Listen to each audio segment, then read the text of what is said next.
네, 여러분 안녕하십니까. 아마 마음들이 많이 불편하실 것 같고, 뭐 불편한 정도이겠습니까? 지금 제가 들어보니까 뭐 안국동 로타리에서는 뭐 여러 사람이 다치기도 하고 그런 모양입니다. 뭐 떠밀리고 뭐 화난 태극기를 든 화난 애국 시민들이 많이 분노하고 그 과정에서 경찰들과 밀고 당기기가 되풀이되고 다치고 깔리고 이런 사고도 있다고 하니까 우선 깊은 위로를 드리고요. 또 저 자신이 글쎄요, 뭐 이 시청자 여러분들께는 죄송하다는 말씀을 우선 드리도록 하겠습니다. 저는 탄핵 인용이 날 거라고는 생각지 못했습니다. 기각이 날 거다고 생각했습니다. 그런데 인용을 했습니다. 헌법재판관들은 대통령을 파면함으로써 얻는 헌법적 이익이 더 크다 이렇게 얘기했습니다. 대통령을 파면함으로써 얻는 헌법적 이익이 더 크다. 그 헌법적 이익이 무엇인지에 대해서는 이자들은 얘기하지 않았습니다. 대통령을 파면함으로써 얻는 헌법적 이익, 파면함으로써 얻는 헌법적 이익은 아마도 대통령이 권한 남용을 해서는 안 된다. 대통령이 재단 같은 것을 만들면 안 된다.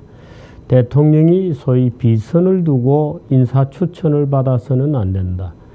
또는 대통령이 비선을 두고 그 비선의 사적 이익에 관여했다고 보고 관여해서는 안 된다고 하는 대통령에 대한 엄중한 업무에 대한 규칙 또는 준칙을 선언함으로써 앞으로 두 번 다시 어떤 대통령도 그와 같은 어리석은 죄를 범하지 않도록 경계하겠다. 그게 헌법적 이익이다. 아마도 이렇게 생각한 것 같은데 저는 이 헌법재판관들의 이 무식과 무지와 오만에 대해서 깜짝 놀라지 않을 수 없습니다.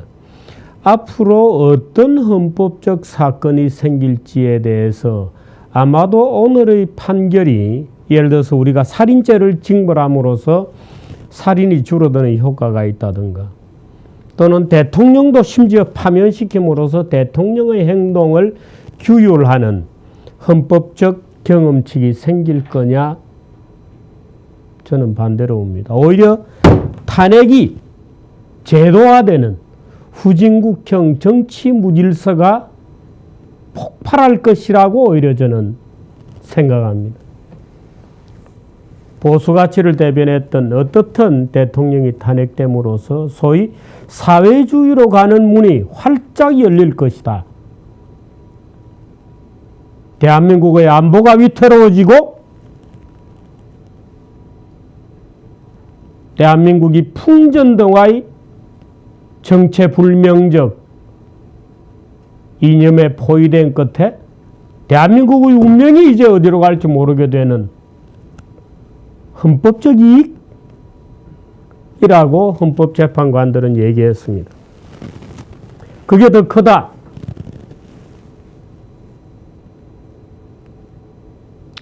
만일에 이 정도로 대통령을 탄핵하기로 들면 다음 대통령은 누가 대통령이 되었든지 간에 1년 내지 3년이면 정확하게 또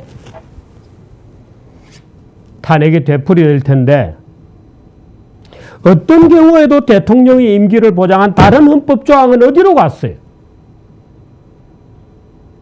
다른 헌법적 가치는 어떻게 되냐? 아니 어떻게 헌법재판관들이 자기 마음대로 헌법적 가치를 이렇게 그것도 장차에 생길 일을 지금 헌법적 가치가 아니에요. 장차에 생길 일에 대해서 얘기하고 있는 겁니다. 탄핵은 되풀이되고 오히려 탄핵이 구조화되는 정치 갈등이 구조화되는 대통령을 임기 중간에 해임함으로써 헌정 중단 상태가 오고 지금 이 헌정 중단이 대한민국에서 무엇을 의미하고 그것이 어떻게 대한민국의 자유민주주의적 헌정 질서를 무참하게 깨고 들어오는지에 대해서 헌법재판관들은 이해를 하고 있나요? 어떻게 그대들이 대한민국 대통령을 파면하는 것이 헌법적 이익을 수호하는데 더 큰 헌법적 이익을 지키기 위해서 필요하다는 판단을 그대들이 내릴 수 있냐.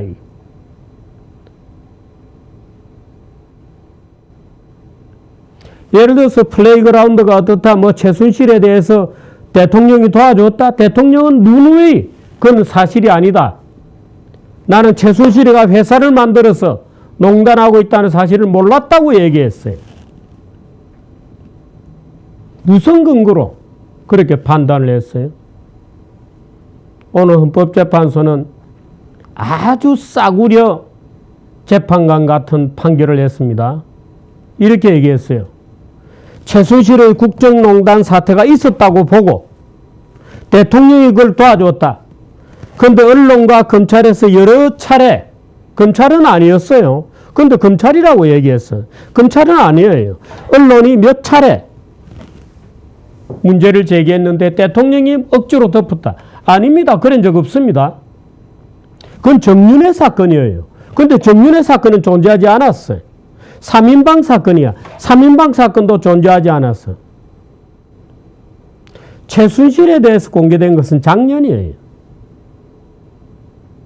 대통령이 최순실에 대해서 덮으라고 했던 적이 없어요. 내 기억에는. 정윤회 사건이 사실과 다르다. 3인방 사건이 사실과 다르다고 얘기한 거지. 최순실 사건을 덮으라고 얘기한 적이 내 기억으로는 없어요. 그 다음에 이런 겁니다. 저는 오늘 헌법재판소가 정말 비열하게 재판했다고 느낀 것은 대통령이 계속 그 사실을 은폐하고 수사의 비협조적이었다. 죄가 있고 그 다음에 수사의 비협조, 그건 다른 문제입니다. 수사에 비협조했으므로 너는 괘씸한 놈이다. 지금 이렇게 판단한 거거든요. 특검 수사, 검찰 수사, 특검 수사에도 비협조적이었다. 그걸로 지금 대통령을 파면한 거예요. 그걸로. 누구든지 묵비권도 있고 수사에 협조하지 않을 권리가 있어요. 왜 대통령이 수사에 협조해야 되냐? 피의자가 되어 있는데. 모든 피의자에게 수사에 협조할 의무가 있나요? 없습니다. 그런 게. 그런데 수사에 비협조했다.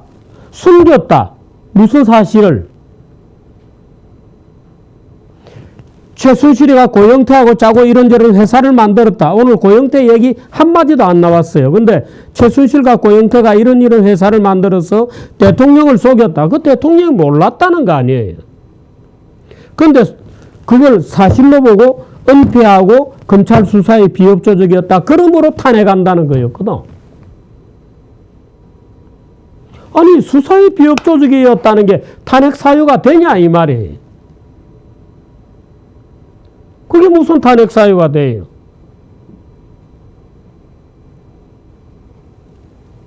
어떤 형사 피의자가 수사에 협조적입니까? 그건 도덕적 비난의 거리는 되죠. 대통령으로서 썩 잘한 행위는 아니라고 얘기할 수 있죠.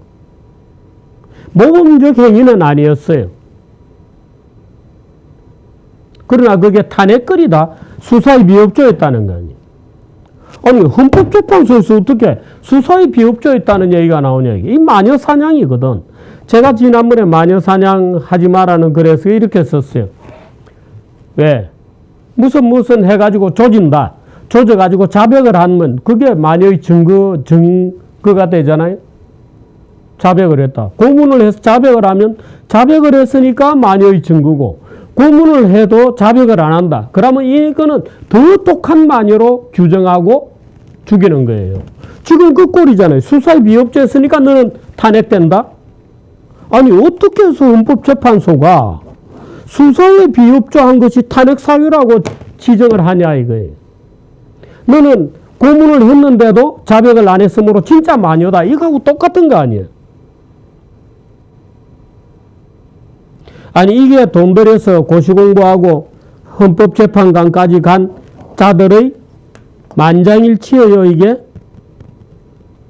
어떻게 이런 항목에 만장일치가 나옵니까? 무슨 협박받았어요? 만장일치가 나오게? 어떻게 해서?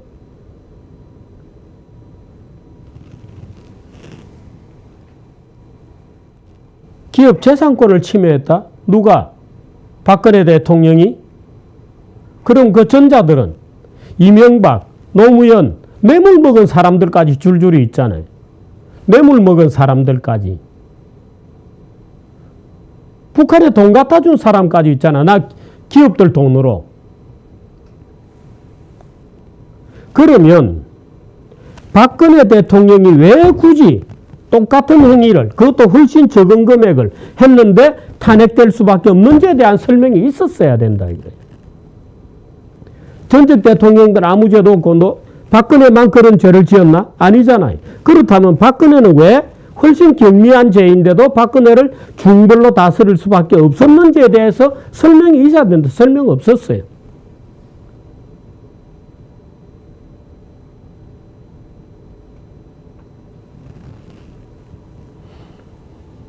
대한민국은 부끄러운 후진국이 되고 말았습니다. 베네수엘라, 브라질 수준이 되고 말았습니다. 모든 진실은 이제 덮이게 되었습니다. 어떤 진실? 고영태의 진실, 최순실의 진실, 고영태 일당들이 어떻게 언론 폭로를 해갔는지에 대한 진실, 언론들이 그 무차별로 퍼부어대었던 가짜보도, 엉터리보도의 진실 다 묻혀버렸어요. 그들은 다 승리자가 되었어요. 거짓에 편승한 자들이 승리자가 되었어. 이거야말로 헌법적 가치 아니에요? 무엇이 헌법적 가치야? 거짓에 편승한 거 다 지금 승리자가 되었어. 정유라가 딸이다. 세월호 7시간 단 정윤회하고 미래를 했다. 뭐 롯데호텔 매칭이다. 온갖 종류의 최태민이가 박근혜 대통령을 물심양면에 걸쳐서 지배하고 있다. 등등등등. 심지어 목욕탕 때밀이 아주머니까지 끌고 와서 대통령을 모욕했죠. 그 모든 거짓말들은 이제 진실이 되어버렸어요. 승리자가 되었어. 거짓이 승리자가 되었다.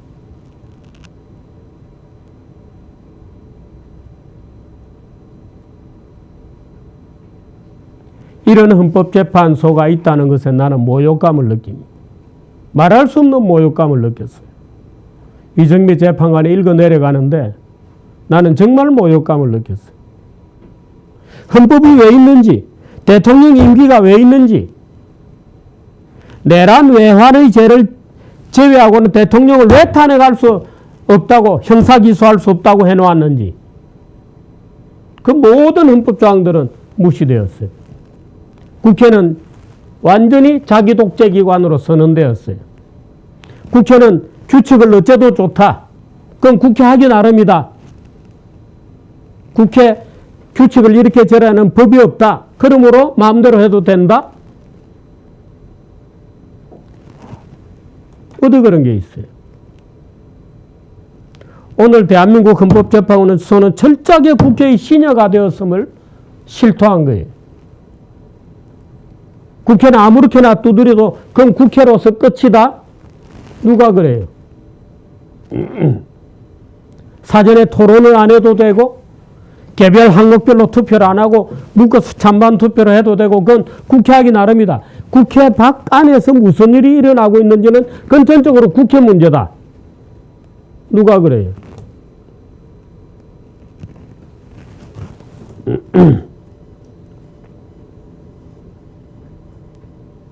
정치권에 누가 고영태 일당과 접촉했는지, 정치권에 누가 고영태와 합작했는지, 그 모든 거짓과 진실은 오늘로서 승리자가 되었습니다. 그 거짓과 엉터리에 헌법재판소가 오늘 승리의 면류관을 씌워준 거예요.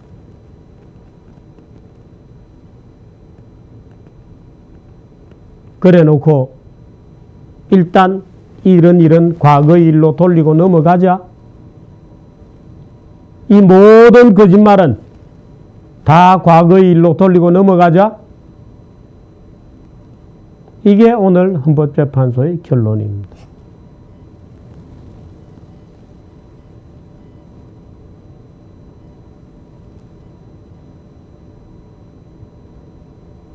저는 우리 사회의 지적 풍토나 각종 제도화되어 있는 기관들의 무능부패에 대해서 고발하는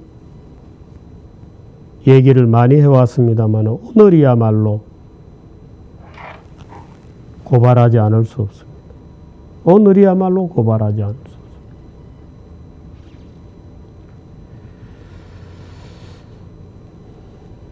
우리 사회는 결국 이런 정도의 수준으로 브라질이나 베네수엘라 정도의 수준으로 떨어지는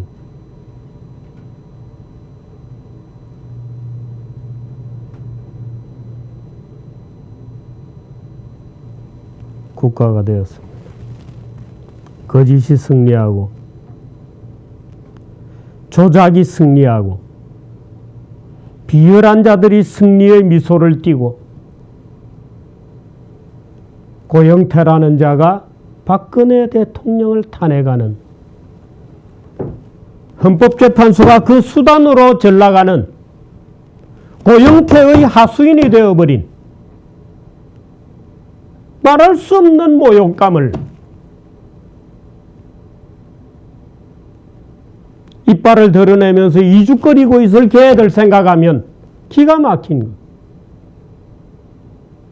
누가 누구를 지금 모욕하고 있는 거예요? 무엇이 헌법적 가치냐? 이거.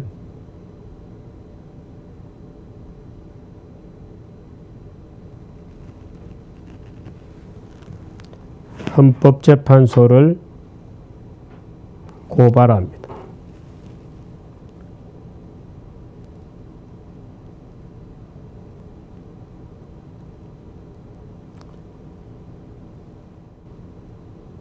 박근혜 대통령이 작은 실수를 연속되게 했다는 사실 자체는 저도 인정을 합니다. 박근혜 대통령이 그게 결벽증일 수도 있고, 이번 사태와 관련해서도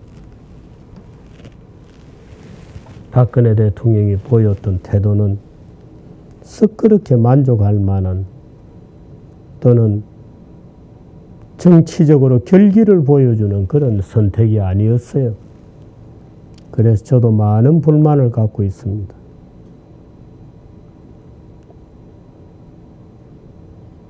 분위기를 바꿀 수 있는데 국민들의 분열되고 쏟고 기만당한 가슴을 오히려 가서 어루만져주고 정의의 볕을 쏘여주고 할 수 있는데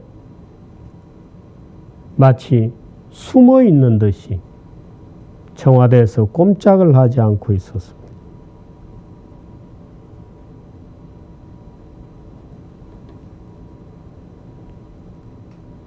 12월 달인가요? 대통령을 만나러 가서 1월 달이었던가요? 인터뷰를 하고 몇 가지 긴히 말씀도 드리고 했습니다마는 되지 않았어요.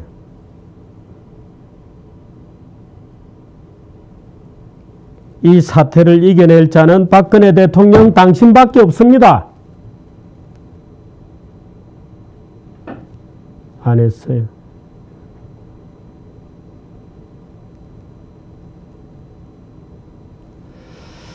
지금에 와서 박근혜 대통령을 탓을 할 여력도 없습니다.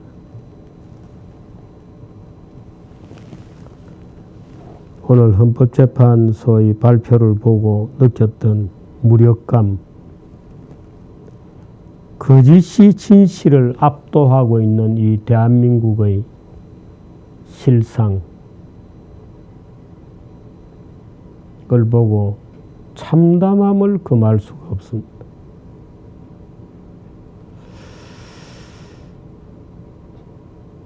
저로서는 오늘은 탄핵재판 그 자체에 대해서만 얘기를 좀 드리고 있습니다마는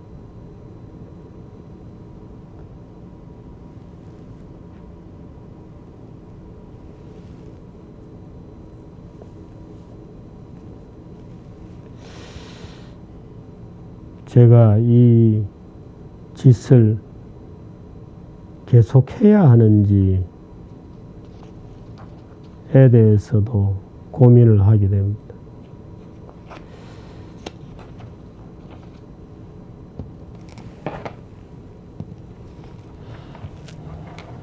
대한민국 정치가 앞으로 어떻게 가야 되고 또 상심을 입은 우리 태극기 애국 시민들이 무엇을 해야 되는지에 대해서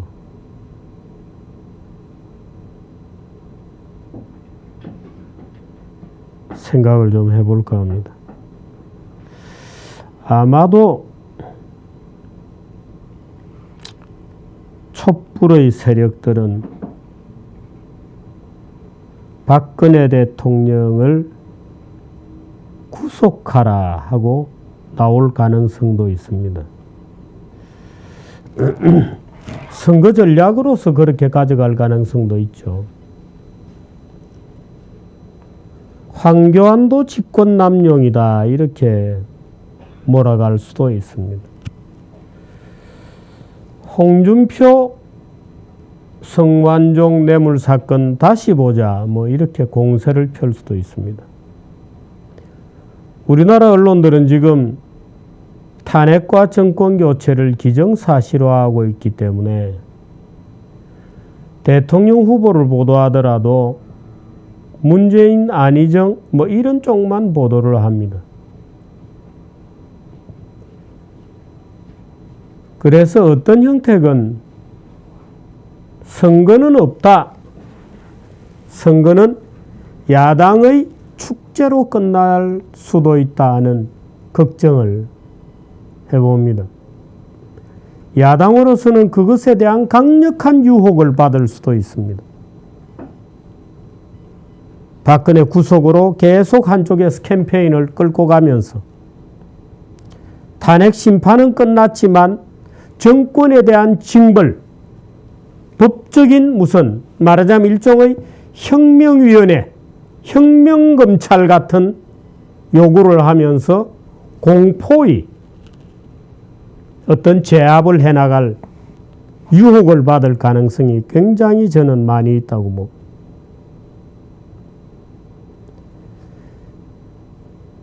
그런 강압은 또는 공포는 굉장히 생활에 밀접한 것이기 때문에 우리의 등 뒤에서 우리의 바로 옆에서 우리 모두를 치고 들어올 수도 있습니다. 조용히 치고 들어와서 우리 모두를 공포에 떨게 만들 수도 있습니다. 부탁건대 지금은 승리의 기분을 만끽하고 있는 야권이라 하더라도 그런 유혹을 벗어나시기 바랍니다. 만일에 그런 유혹을 버리지 못하면 장차 또는 미국에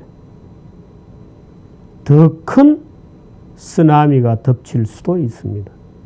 그러므로 우리 모두가 애국 시민으로서 전국의 안정과 정치의 안정에 자유민주의 법치의 기본 질서의 안정에 협조한다는 차원에서 오버하지 말 것을 부탁드립니다. 그러나 애국 시민 여러분들, 이 사건이 길게 간다는 생각을 좀 해주셔야 될 것 같습니다. 길게 간다.